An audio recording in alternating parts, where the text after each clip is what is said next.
Hey YouTube, Joyboy here. So, chapter 875 of One Piece is out, so if you haven't checked out that chapter yet, I suggest that you do so, because I will be spoiling you. Now that you have, let's begin. I can already see all of the rage and annoyance and disappointment with the end of this chapter and Pudding. Pudding seems to be flipping again. Oh my god, I hate this character, I hate this arc. Guys, I actually think that I figured out what's going on here. And the answer is hilarious. Now, if you follow all of the recent One Piece chapters, you'll notice that there was a little tidbit that Oda decided to show. You see Sanji catching Nami, and then there's this panel of what appears to be jealousy from Pudding. And so this all leads up into Pudding now falling for Sanji. And you can tell that she wants to save Sanji. She's recruited Chiffon. They're gonna go make the cake. They're gonna save everyone. It's all good.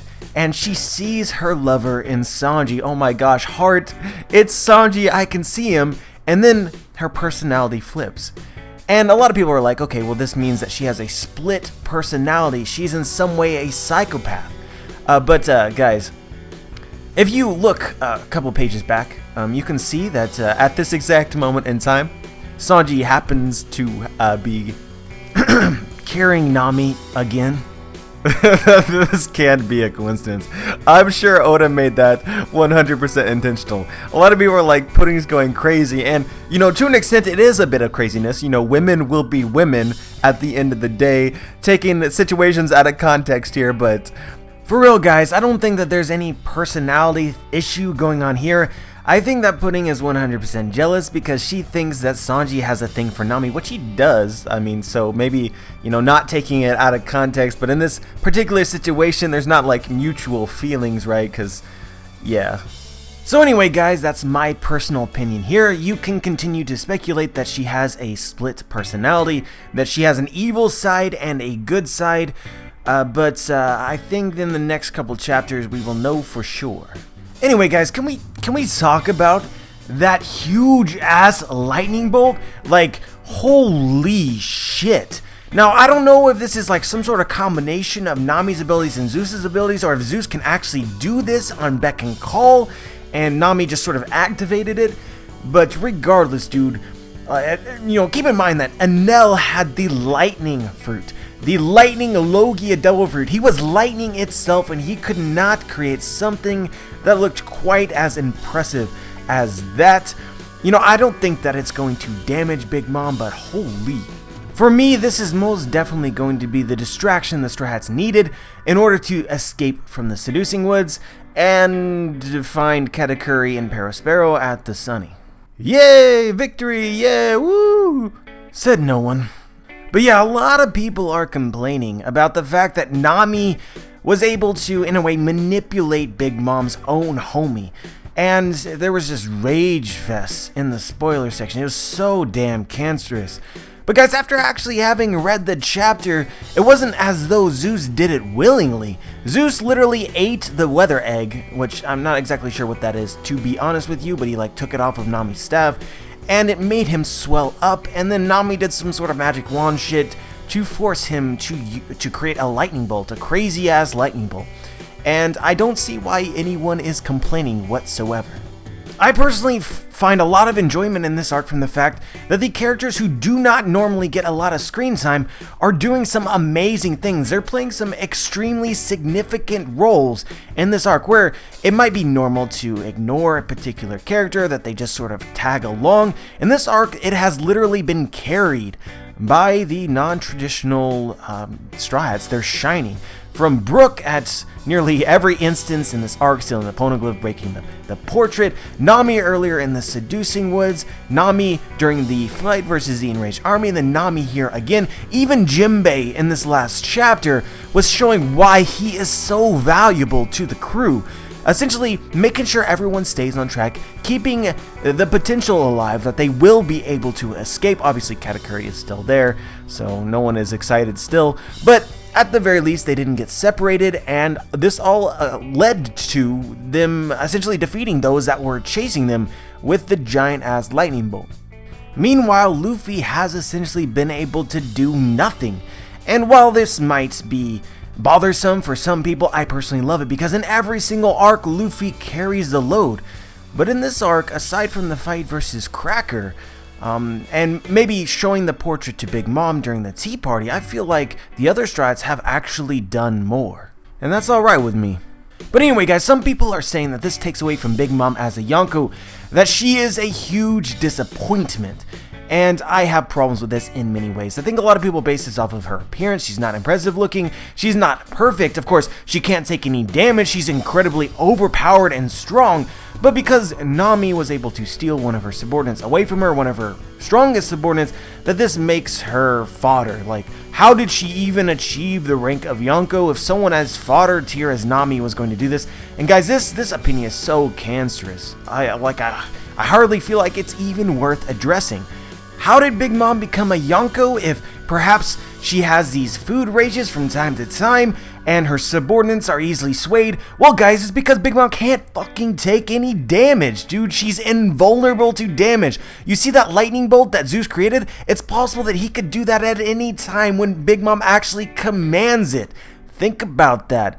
It's insanity. She is a Yonko because she is strong enough to be one.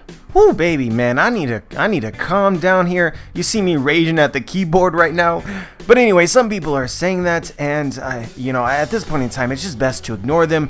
Keep enjoying Whole Cake Island if that is what you are currently doing. I am perfectly satisfied with everything about Big Mom. Her wacky personality as it fits within One Piece, her imperfections, I think makes her incredibly interesting, and is something that Oda has consistently done throughout the story. Zeus, as seemingly the embodiment of her in her youth, I think perfectly reflects her youthful character and what she would be like, so it all makes sense to me. Another thing that people are complaining about is the pacing. And I gotta admit guys, the last few chapters have been going a little bit slower than I expected them to. But I think that all of this makes sense. A lot of what's been happening between the time that Big Mom started chasing them to now is a whole lot of comedy, perspective on the strength of Big Mom as compared to the Straw Hats, and exposition dropped in an interesting way. Essentially, these Straw Hats are running, and while they're running, they're doing things that first of all make sense to separate them from Big Mom, obtaining some of the things that they need to, and for, I believe, the future of the Whole Cake Island arc, and dropping information. And what they're starting to learn at the beginning of this chapter is what exactly is going on with Big Mom right now. Jinbei started telling them about Big Mom's sickness, and guys, this will come into play if Sanji at any point in time starts baking the cake for her, because obviously in order for this to make sense, they have to know what's up. And also back to Pudding for a second, I told you guys after the last chapter that it was inevitable that Sanji and Pudding would have to meet up again by the end of Whole Cake Island, and here we have this setup for it. Here Pudding is, and if obviously she wants to make the cake with chiffon, so all of this information is going to get dropped on the Strats very soon. And again guys, Big Mom is chasing the Strats. The Big Mom pirates that are waiting at the Sunny have no idea right now as to what exactly is going on. They personally think that Big Mom did the finishing move on the Strats with the lightning bolt. Little do they know that these Straw Hats are going to appear on the other side of the forest. Big Mom is going to be right behind them. I also want to remind you guys that Big Mom specifically threatened Perospero when he told her that these Straw Hats had the wedding cake. And the Straw Hats obviously do not have it, nor do they have it on their ship. And it's kind of curious exactly what Big Mom can understand or what she can't in her current state. I kind of expected her to attack her own subordinates as they surrounded her, but she hasn't done that yet.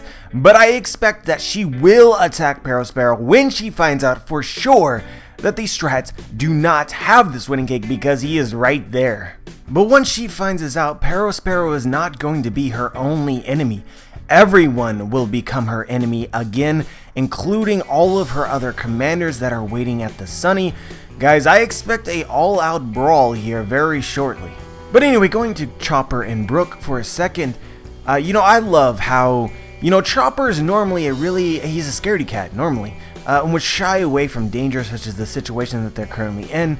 But both Brook and Chopper seems to have manned up, and doing what they need to do in order to attempt to help their comrades. I really enjoyed that moment. But what's most curious to me is what happened before they got there, where there's this like odd thing about seeing fishmen. Were they talking about this tiger sea king, or were they talking about something else? Chopper also was sort of pointing out that it seemed to be fishing. Like, this is something that I don't understand, but I feel as though will become important. Did Jinbei's crew not actually leave? Did some of them, like Aladdin or Aladdin, stay behind? And I also want to mention Prometheus for a second, which is that even Armament Haki would not allow Luffy to attack Prometheus. Instead, Jinbei using water counters fire. It makes a ton of sense. Jinbei was actually able to do something to stop Prometheus. But I'm really curious because, you know, what is the difference between Prometheus, which is literally the embodiment of fire, and someone like Ace, who is a Fire Logia Devil Fruit user? He's supposed to be fire itself as well, I thought. But clearly there must be some difference because Armament Haki would be able to hurt Ace. Armament Haki cannot hurt Prometheus. My previous understanding or rationalization for what was going on is that although Ace's body may be made out of fire, that using Armament Haki you could perhaps like attack his spirit. You could make contact with his essence of some kind. But Prometheus also has a bit of soul inside of him.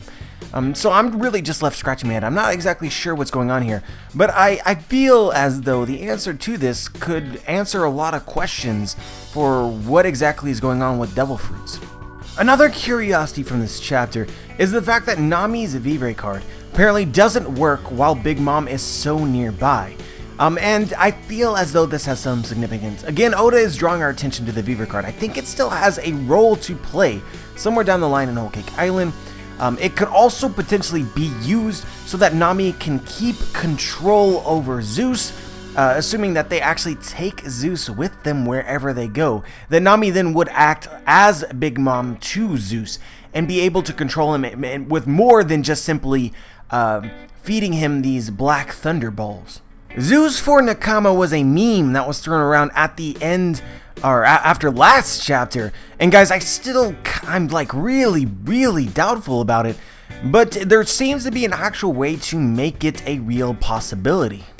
But as for any other use for it, I'm kind of left scratching my head, like what significance does this little piece of paper have other than to affect the homies? Honestly guys, this chapter left us with a whole bunch of questions, more questions than I think that you would expect if Whole Cake Island is about to end shortly. But yeah, it does appear as though Chiffon will actually assist Pudding in making the cake. This is something I was doubtful of, but Oda actually addressed it just as I would have hoped that he would, given sort of the circumstances, which is that Capone said, no, don't do it, Chiffon. And Chiffon pretty much gave him the middle finger and said, I have to do this. It's the honorable thing to do, and jumped on Pudding's carpet and zoomed away, while Capone really couldn't do anything to stop her. So, mad respect for Chiffon. Honestly, that scene gave me a little bit of the feels. I gotta be honest with you.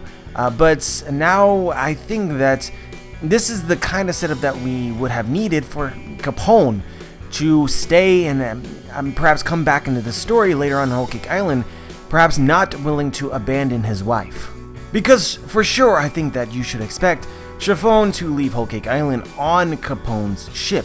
Or another thing that this could potentially set up is that Chiffon leaves Whole Cake Island with the Straw Hats, forcing Capone to meet up with them again closer to Wano and get Capone into Wano. Many people, myself included, expect all of the Supernova to make an appearance in Wano because the vast majority of them are there already. It would just make sense to complete the trifecta by adding Arouge, Capone, and Bonnie. I believe those are the only three so far that we're not sure how they could get there, and this could be the way to get Capone there, so we would just be left with Arouge and Bonnie. And the last thing that I want to mention, guys, is the first thing that appeared in this chapter, the cover page, with Bartolomeo essentially attacking Shanks, destroying his flag. It was fantastic. I really hope that Oda doesn't end Bartolomeo's story here, because this is leading to some crazy stuff. Obviously, you shouldn't expect Shanks to want to hurt Bartolomeo, being a subordinate of Luffy. But you know, I could kind of see them honestly sharing a cup of sake by the end of this cover story, laughing over the fact that Bartolomeo destroyed his flag. But anyway, guys, all the One Piece breaks were killing me. Hopefully we can get 3 or 4 chapters here in a row, get to some really juicy stuff, because it seems just over the horizon. But let me know what you thought about this chapter. Let me know if you noticed anything from this chapter that I may have missed. Just share your thoughts. Like the video if you liked the video. Dislike the video if you disliked the video. Subscribe if you want to be notified for my future content. And as always, guys, have a wonderful day.